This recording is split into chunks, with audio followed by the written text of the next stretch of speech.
It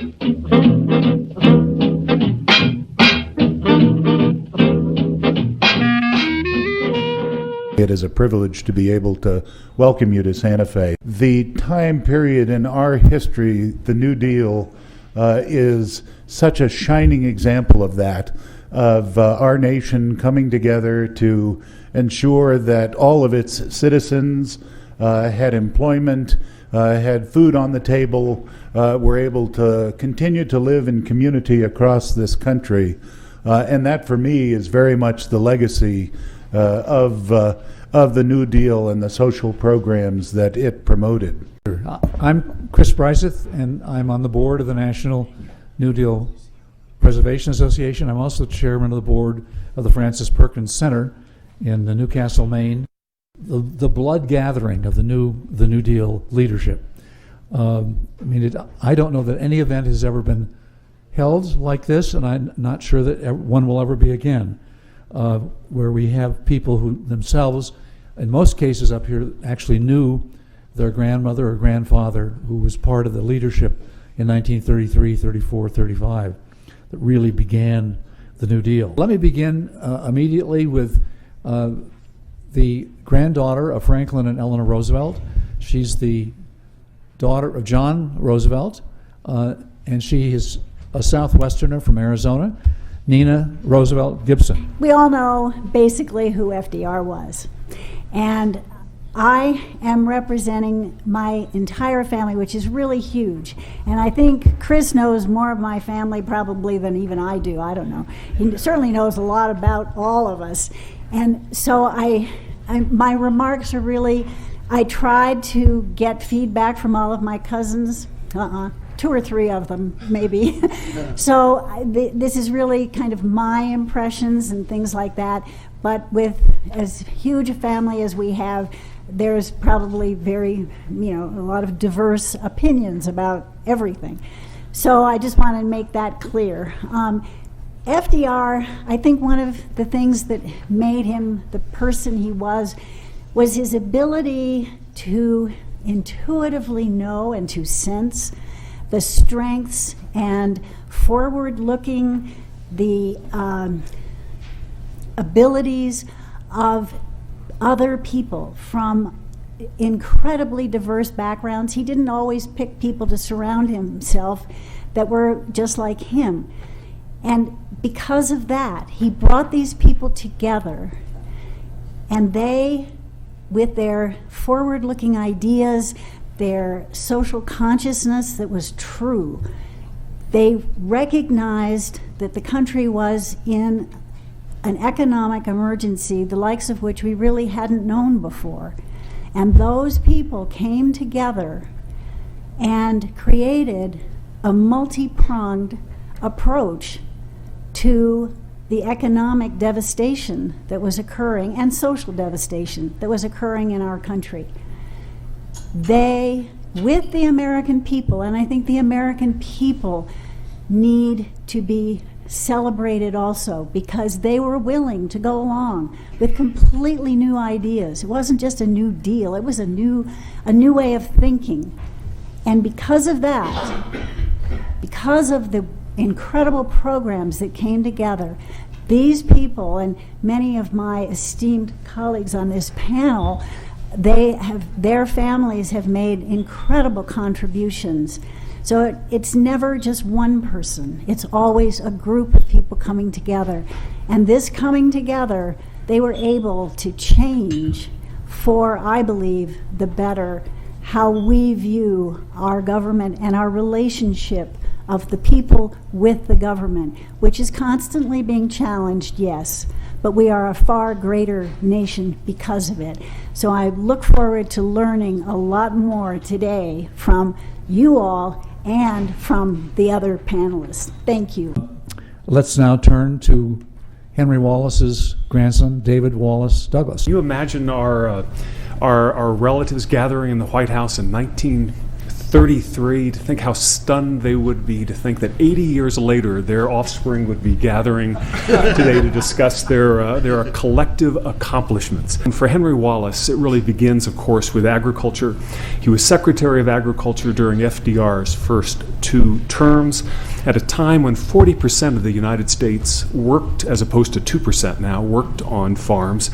Because of his background as a Iowa farm editor, a scientist, a founder of what would become the nation's largest seed corn company, and thanks to FDR's strong backing, Henry Wallace's Department of Agriculture and the New Deal lifted the U.S. farm economy out of the Depression.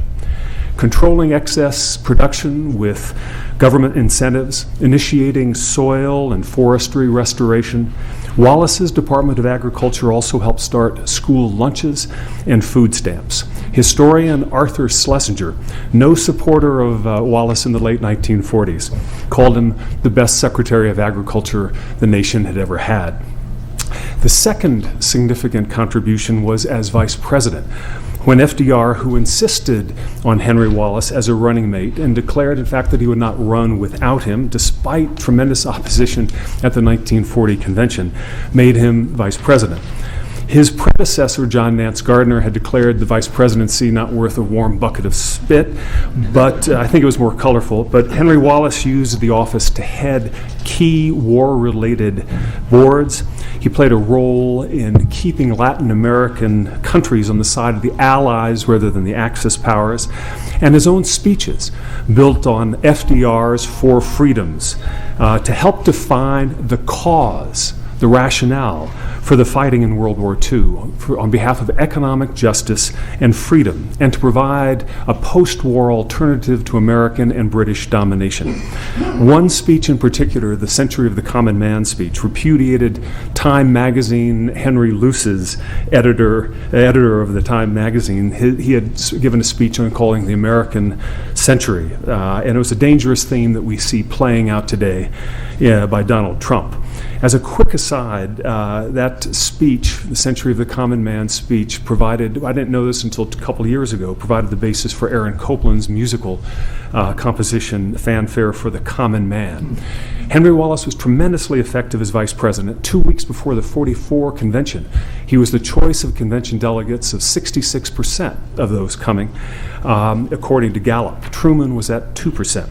And even though FDR told the convention he would vote for Henry Wallace, he didn't insist as he had in 1940. And certain Democratic Party big city bosses, very conservative, pro-business, segregationist, were managed to control the convention so that Truman won on the 3rd ballot. The third and last contribution that I'd like to note really takes place after Roosevelt's death. FDR appointed Henry Wallace Secretary of Commerce, but he soon developed tensions with the Truman administration for speeches trying to stop the Cold War and the arms race with Russia. Wallace, after leaving the cabinet, tried to carry on the New Deal policies as a private citizen, as editor of the New Republic, and eventually running as presidential party candidate in 1948. The issues that he was running on was higher minimum wages, decent housing, improved health care, rights of working people, regulation of businesses, emphasizing economic justice, desegregation, U.S. commitment to the United Nations. He warned against an approach to democracy that, in his words, were fanatically devoted to freedom, but systematically indifferent to injustice. No excuse for poverty in this country or elsewhere could be found. And trying to avoid the militarization of the United States, he wrote, "The destiny and salvation of the U.S. is to serve the world, not to dominate it." He left politics, but he never left New Deal values. He carried on research plants at his and my grandmother's farm in Westchester County, writing, speaking, traveling, researching. And he who had led the way in hybridizing the nation's corn, showing his grandchildren how to hybridize gladiola and strawberries. So I'll end with this quote.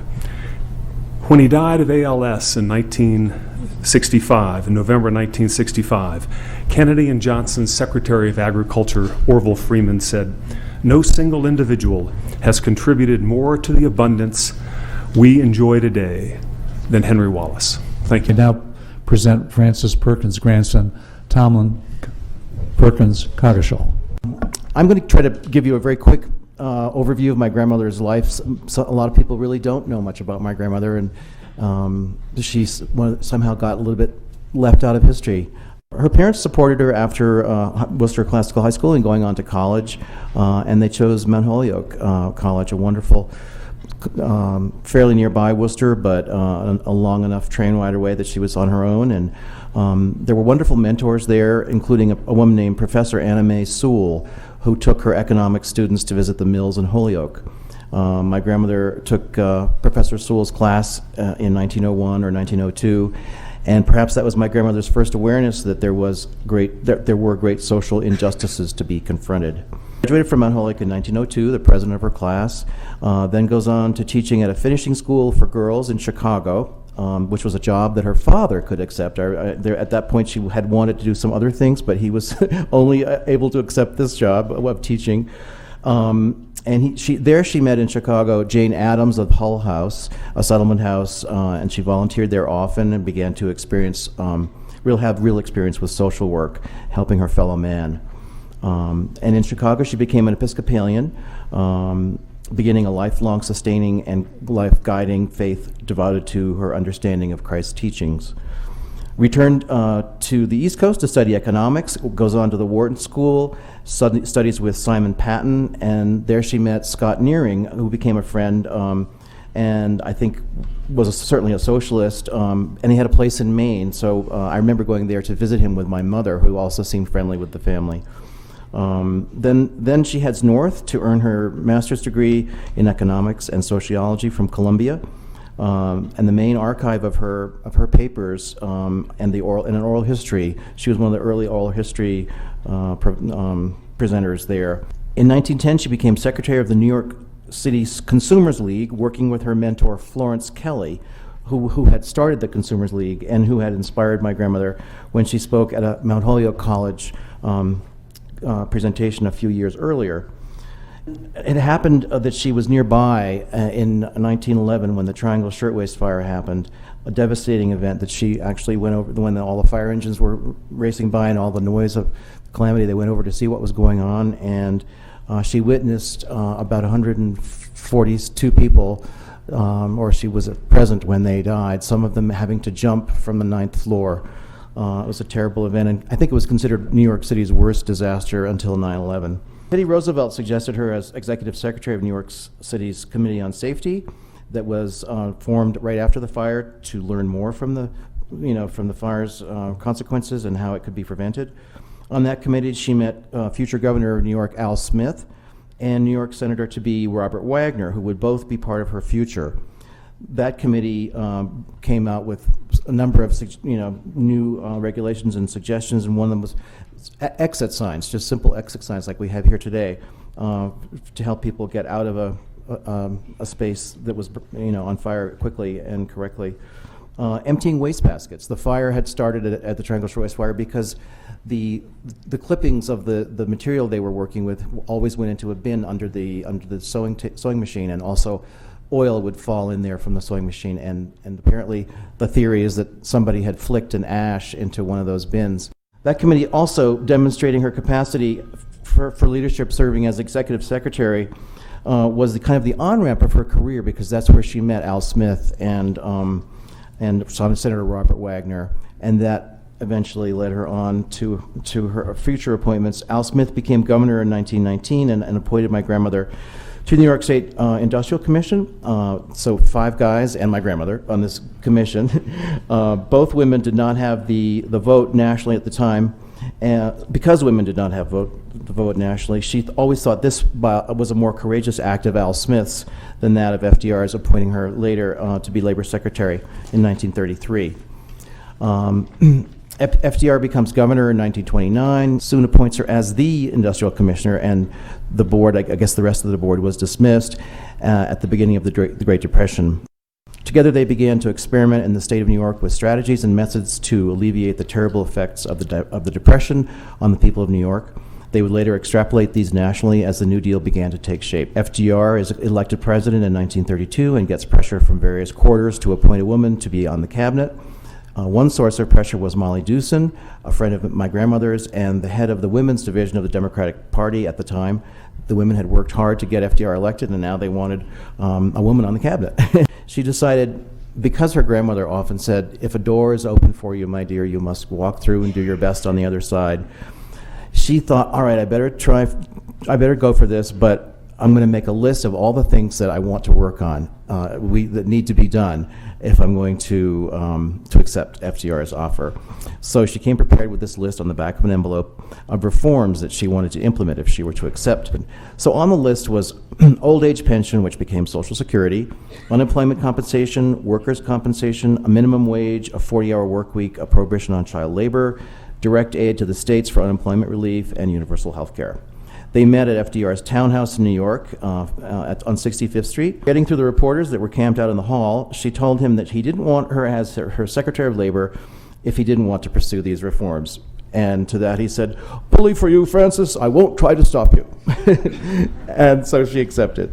During her time in office, they accomplished all but one of the items on her list, which was universal health care. Upon FDR's death in 1945, President Truman accepted her resignation, and she served 7 more years as a civil service commissioner. Then at 75, she was invited to help found the School of Industrial and Labor Relations at Cornell, where she taught for the rest of her life. In 1960, at the 25th anniversary of Social Security, she ended a wonderful 12-minute speech with, "I am thankful that we will go forward into the future a stronger nation because we have this rock of security under all of our people." She died in New York City in 1965, having spent a lifetime devoted to improving life for all Americans in terms of safety, working conditions, pay, health, free time, and comfortable retirement.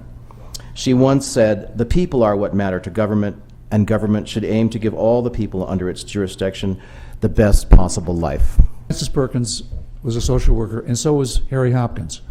And they had worked on problems of unemployment in New York State.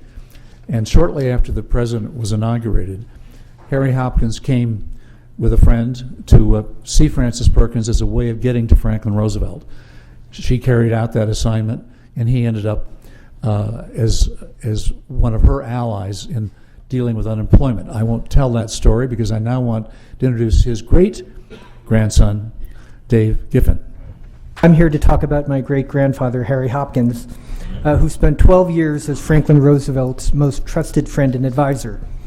From 1933 to 1939, Hopkins was FDR's relief administrator, heading up the Federal Emergency Relief Administration, the Civil Works Administration, and the Works Progress Administration, as well as playing a key role in formulating the Social Security Act of 1935. Hopkins was, in fact, the face of the New Deal's relief programs and the tenacious champion of the common man, of the forgotten man, the unemployed millions who are suffering the miseries brought on by economic disaster. His administrative skills and his influence on the president elicited both admiration and anger. In 1936, the Chicago Tribune called Hopkins a bullheaded man whose high place in the New Deal was won by his ability to waste more money in quicker time on more absurd undertakings than any other mischievous wit in Washington could think of. Hopkins' profound influence notably evolved and extended into the war years as well. In May of 1940, when Winston Churchill became Prime Minister of England and Hitler's armies invaded the lowlands, FDR invited Hopkins to dinner. He needed to speak to his friend about important world matters to discuss the war and its impact on the United States. They talked long into the night, and at the end of the evening, Hopkins looked exhausted, so FDR asked him to spend the night. Hopkins ended up spending 2.5 years.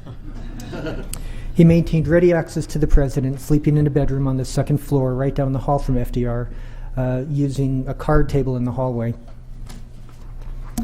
Hopkins was trusted and valued for his honesty, his plain-spokenness, and his unflinching commitment to helping those most in need.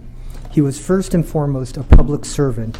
That's the role that he himself was most proud of. He felt that it was his calling to serve the people in any way that he could. His ambition was aimed at the power to change things, first to deal with the immediate and dreadful problems caused by the Great Depression, to ensure that all Americans would be protected from the hazards and vicissitudes of life in a modern industrial nation, and then to rid the world of the Nazi threat and provide our allies with the wherewithal to fight fascism. Because of the extraordinary power he wielded, because he had the president's ear, and because he was the public face of the New Deal relief programs, Hopkins was likened to a modern-day Rasputin, a sinister puppeteer. He was described as inscrutable, the archangel of spending. And it's true, he did spend a lot of other people's money, and during the war he spent even more. But the money he spent, or authorized to be spent over the course of his career, reduced the suffering of millions of Americans during the Depression, and with the munitions provided to our allies under Lend-Lease, helped defeat fascism. It's hard to imagine a better use of our nation's wealth. When Hopkins arrived in Washington in May of 1933, widespread unemployment, holding at a devastating 25%, posed the most immediate problem. Added to this was the fear and frustration felt by millions of American families. He agreed with the president that for some, those in dire need, cash relief was needed. But both men also understood that accepting government money, was humiliating for Americans who had always been proudly self-reliant and were certainly not at fault for their poverty. They needed jobs, not a handout. Give a man the dole, Hopkins observed, and you save his body and destroy his spirit. Give him a job and pay him an assured wage, and you save both body and spirit. He declared that the social order had to be amended to include the right of people to work and an assurance of benefits for workers that are not based on the whims of the individual, but that are grounded in social justice. Consequently, he proposed a federal work corporation to cope with cyclical unemployment as part of the economic security bill that FDR was to present to Congress in 1935. This bill, of course, became the Social Security Act of 1935, but without the rather radical work assurance section. That was a disappointment to Hopkins, that it did not include that. However, FDR did recognize the need to find jobs for what he called the vast army of the unemployed. So under the Emergency Relief Appropriations Act of 1935, he authorized about $5 billion for work relief. Thus, Hopkins got the Work Progress Administration, the WPA, as a compromise. This was a temporary jobs program that from 1935 to 1942 implied about 1/5 of the nation's workforce. Hopkins, ever the skillful administrator, turned the WPA into an unprecedented program that provided jobs for over 8 million unemployed, able-bodied workers on projects that not only would increase the purchasing power for consumers and change the American landscape, but also would prevent idle workers from sinking into what Hopkins called the submissive, resigned acceptance of the dole. Hopkins believed that the WPA was the most significant part of Roosevelt's New Deal. It was the democratic way to solve the unemployment problem. The vast majority of WPA funds were spent on construction projects. This included 2,500 hospitals, 572,000 miles of road, 1,000 airports, 5,900 municipal buildings, from courthouses to football stadiums. WPA programs even supplied materials for sewing circles. WPA workers provided disaster relief, did scientific research, restored historic shrines, and engaged in conservation programs. Over the course of 7 years, the WPA generated over 3 million jobs each year at a total cost of $10.7 billion. More importantly, the New Deal redefined the state's relation to the people. For the first time, the federal government accepted the responsibility for the welfare of its citizens. If the New Deal did not end the Depression, federal dollars allowed Americans to survive the economic crisis. FDR made sure that the economy was regulated to serve the general welfare and not just the business elite. Hopkins gave a speech to students at Grinnell College in 1939, asserting that government was the last stronghold of democracy and it deserved to be honored. Don't treat it as something to sneer at, he said. Treat it as something that belongs to you. We have got to find a way of living in an America in which every person shares in the national income in such a way that poverty in America is abolished. There is no reason why the people of America should dwell in poverty. A way must be found, and a way will be found. It was not an easy path. Several months before his death in late January 1946, Hopkins again railed against the oft-expressed opinion that providing government jobs for unemployed Americans would erode the work ethic so embedded in our tradition. He argued that full employment must and can be attained within the framework of our traditional democratic processes, and that it was a contradiction in terms to fight for democracy abroad while admitting that in America any man or woman able to work should not have that opportunity. Everybody, he declared, deserved a fair whack at the American pie. Much of the New Deal has been relegated to historical footnotes, or in the case of post office murals, even to the rubbish pile. The programs are vaguely remembered as an alphabet soup, but we must not underestimate the political and cultural significance of this era and the programs that served a nation crippled by economic collapse. The WPA and Harold Ickes' PWA improved America's infrastructure and natural landscape in countless ways, but the changes brought about in the very nature of the federal government and its relation to the people has had even more profound effects on our country. 70 years ago, John Steinbeck wrote in a memorial to Harry Hopkins for his funeral service in 1946. He noted that the physical monuments that emanated from Hopkins' New Deal work programs, the forests, the highways, the buildings, the artworks, will endure, but even more important, Steinbeck wrote, are the millions of people whose security was ensured. No longer will the government deny its responsibility to its citizens. Here is the memorial to Harry Hopkins, he wrote. It is carved in the generations. It is chiseled in the hardest, most enduring material we know, the idea. It flows in the veins and shines in the eyes of the people, and it will endure in their children. Human welfare is the first and final task of government. It has no other. His grave cannot be closed. This man is not dead. Hopkins died without a penny to his name. He spent billions of dollars of other people's money during his years in government, and not a cent stuck to his fingers. But he left a great legacy to all of us. His legacy consists in his ideals and his belief in the positive impact that government can have in the lives of all Americans. I think all of us here hope that the public service exemplified by Hopkins will live on.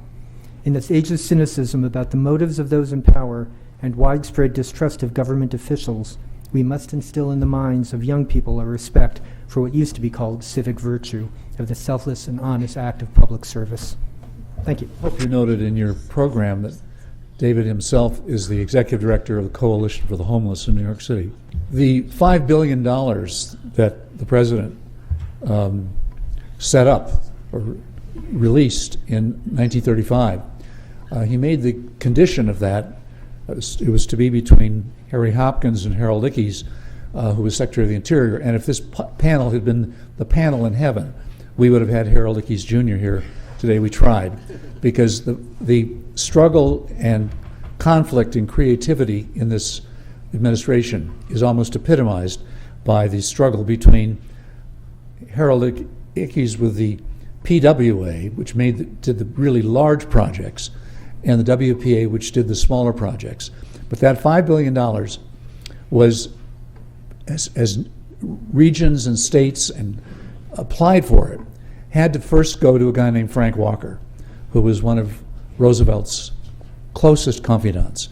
And to talk about Frank Walker, who probably is the one person on this panel you don't know about, we are extraordinarily fortunate to have his grandson, T.J. Walker. On July 11th, 1933, immediately after the first 100 days, Franklin Roosevelt chose Frank C. Walker to head his administration's first efforts of coordination with the creation of the Executive Council, and subsequently, 3 months later, the National Emergency Council, of which Frank Walker was appointed executive director. Walker was a quiet confidant, close friend, and political advisor of the president, who early on became Roosevelt for President loyal and served as treasurer of his 1932 election campaign. After the first 100 days, practical problems of keeping the various New Deal agencies and bureaus running smoothly became a major challenge, especially with the president's ongoing health issues and unconventional manner of trial and error governance. The first 100 days of the Roosevelt administration brought about corrections with extensive legislation, including the Federal Economic Relief Act and the National Recovery Act. President Roosevelt knew well the many changes of the Depression, but the recovery's aim and focus was with him, and upon his first sabbatical in those first few months, the New Deal momentum came to a screeching halt. President Roosevelt's health would require him to take a fair amount of time off, and he did. When he did, the leadership gap that existed became very problematic. Frank Walker became coordinator of the New Deal on that July 11th and helped managed the two coordinating councils for close to 900 days.